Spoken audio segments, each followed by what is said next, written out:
صاحب قرآنی آیت ہے فذکرونی اذکرکم واشکرولی ولا تکفرون.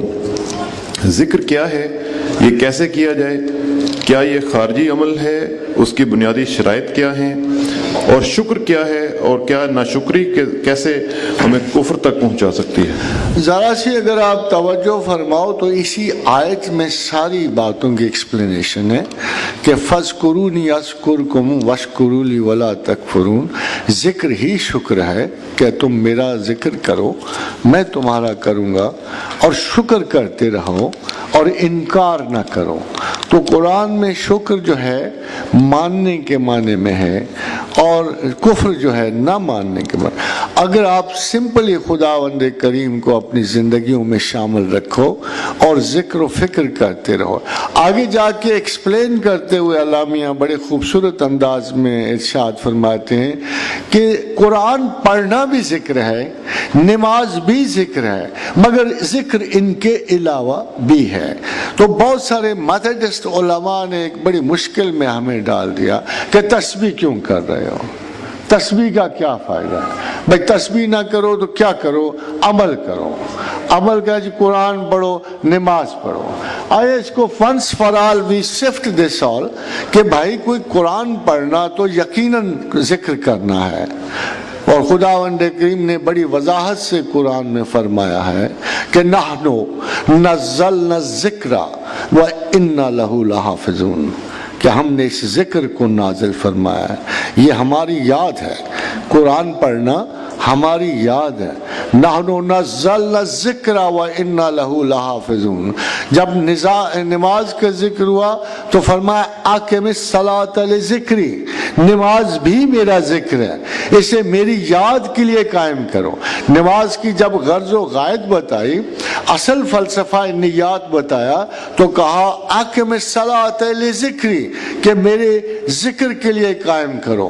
یہ بھی ذکر وہ بھی ذکر. مگر خواتین و حضرات، مسئلہ یہ تھا کہ یہ میتھڈالوجیز انوالوڈ ہیں، نماز میں میتھڈ انوالوڈ ہے، پیٹرن انوالوڈ ہے، اور قرآن پڑھنے میں پیٹرن انوالوڈ ہے، پاکیزگی انوالوڈ ہے، نشستگاہ انوالوڈ ہے. آپ کو کچھ نہ کچھ کرنا ہے قرآن پڑھنے کے لیے. لوگ آزاد فطرت ہوتے ہیں، کمزور فطرت ہوتے ہیں، مینرزم کی حفاظت نہیں کر سکتے. تو پھر خدا نے ایک ایسی اجازت بخشی جس کو دونوں سے بہتر کہا، قرآن سے بھی بڑا کہا، نماز سے بھی بڑا کہا. ایک ہی آیت میں ذکر کے تمام پیٹرن جدا کر دیے.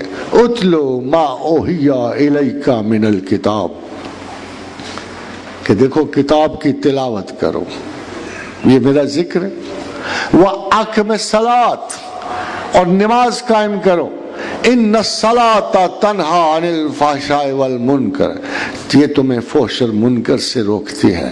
ولا ذکر اللہ اکبر، مگر ہماری یاد تو بہت بڑی بات ہے. یعنی تینوں کو اکٹھا مینشن کیا. تینوں کو، قرآن کو مینشن کیا کہ یہ اس کی تلاوت نادر ہے، اور پھر نماز کا ذکر کیا کہ مست ہے، مگر ان کی تعداد لمیٹڈ ہے، انداز لمیٹڈ ہے. اس لیے تم پھر ولا ذکر اللہ اکبر، مگر ہماری یاد کا ایریا تو بہت وسیع ہے. اب دیکھو نا، مچھلی کا پیٹ، غلاظت، عفونت، گندگی، بندش، ایسی بندش کہ جسے خدا خود ظلمات کہے.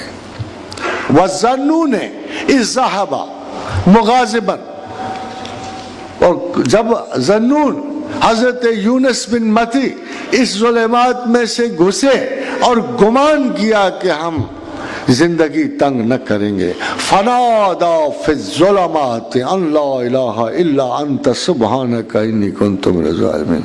تو اس ظلمات میں سے اس نے ہمیں آواز دی کہ اللہ تو پاک ہے، تو خطا سے مبرہ ہے، اور میں خطا کا پیروکار ہوں، مجھ میں خطا کا ایلیمنٹ موجود ہے.